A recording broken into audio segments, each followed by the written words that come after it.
Hey, I'm Eric from Arquette Castings, and I'm going to show you one of my favorite tips to maintaining a carbon steel skillet.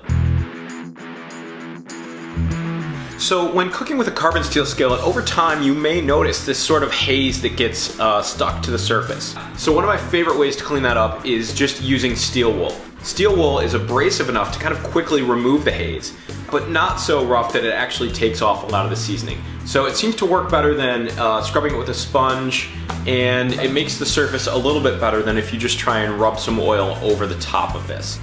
Alright, so from here all I do is just take a rag I have that has some oil on it and wipe that on the surface. So just a really light coat, just enough that's already on sort of an oily rag, and that's it. That's all you gotta do. If you've been cooking at high temperatures, it's pretty normal for food to sort of get stuck or baked onto the surface a little bit. So every now and then, cleaning this haze off with steel wool is an awesome way to keep your skillet in top shape.